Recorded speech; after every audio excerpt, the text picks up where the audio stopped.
जय श्रीराम. ताईंनो आणि दादांनो, श्री ब्रह्मचैतन्य गोंदवलेकर महाराज प्रवचन 16 ऑक्टोबर.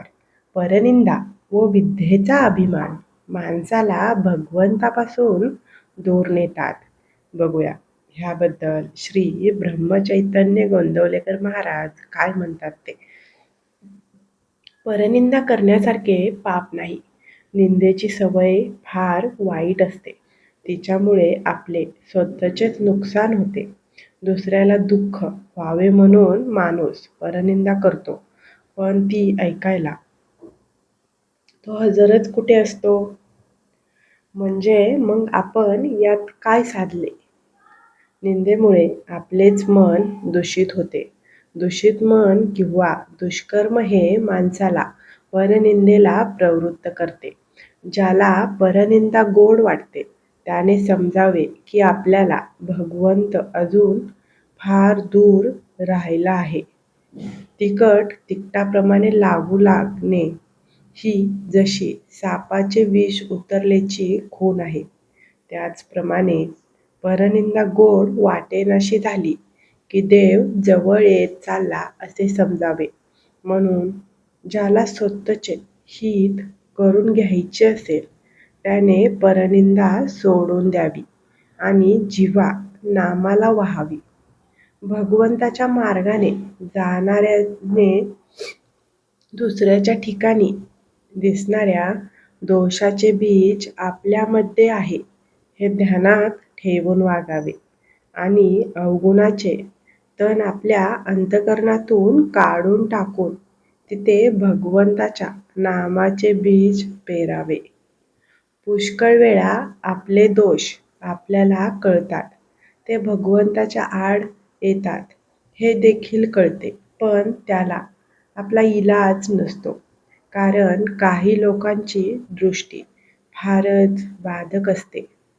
एखादी चांगली वस्तू किंवा गोष्ट त्यांनी बघितली की ती बिघडते. असे दोष पुष्कळ वेळा ज्याचे त्याला सुधारता येत नाहीत. पण सत्संगती जर लाभली तर मात्र असले दोष देखील सुधारतात. हाच संतांच्या संगतीचा महिमा आहे. मनुष्य स्वभावतः आपले दोष वाढविण्याचा प्रयत्न करीत असल्यामुळे त्याचे जीवन सुखमय होत नाही. तो दुसऱ्याला त्याचा दोष दाखवून देईल, पण त्याला स्वतःला आपला दोष कळणार नाही. विद्या ही बरेच वेळा मनुष्याला भगवंतापासून दूर नेते. वारकरी पंथातले अडाणी लोक विठ्ठल विठ्ठल म्हणता म्हणता भगवंताला ओळखतात, पण शहाणे लोक परमार्थाची पुस्तके वाचूनही त्याला ओळखीत नाहीत. घरात बदाम आणि खारका यांची पोती भरून ठेवली तरी ते पदार्थ जोपर्यंत हाडामासात जाऊन रक्तामध्ये मिसळत नाहीत तोपर्यंत त्याचा उपयोग नाही. त्याचप्रमाणे पुस्तकी ज्ञानाचे पर्यवसान आचरणात झाले नाही तर ते व्यर्थ जाते.